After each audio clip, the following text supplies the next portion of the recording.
Kjo e diel përkohën me të dielën e dytë të Matheut, kryepiskopi i Tiranës, Durrësit dhe gjithë Shqipërisë ka drejtuar liturgjinë hyjnore në katedralen Gjallja e Krishtit. Fortlumturia e tij gjatë predikimit theksoi rëndësinë e mesazheve të Ungjillit në jetën tonë. Kryepiskopi Joan theksoi se kushdo që punon për Perëndin nuk do të braktiset kurrë nga Zoti, as ai dhe as familja e tij. Zoti na thret në gjithmonë. Çdo njeri pa përjashtim thirret vazhdimisht. Sepse njeriu nuk është një qenie statike.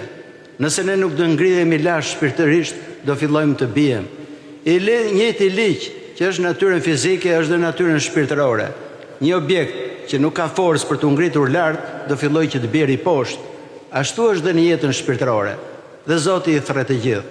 I thret ata që vinë për herë të parë në kish, i thret ata që kanë ardhur vazhdimisht, i thret njerëzit që nuk besojnë, i thret ata që besojnë që të përparojnë akoma më shumë, dhe thirrja është e vazhdueshme.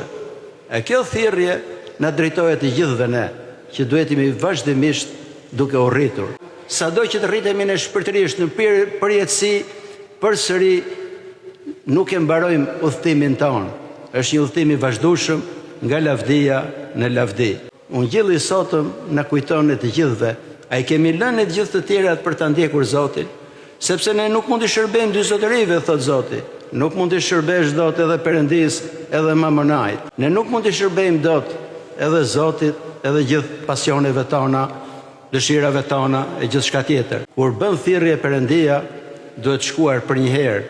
Hezitimi nuk vjen realisht nga arsyet që gjejmë ne, sepse kushdo që punon për Perëndin, Perëndia nuk do të braktisë, as atë, as familjen e tij. Mëtej, kryepiskopi Joan theksoi se Ungjilli na kujton se duhet të avancojmë me jetën shpirtërore, pasi Zoti filloi punën e tij publike duke predikuar Ungjillin. Fortlumturia e tij u shpreh se bota ka nevojë për lajmin e mirë.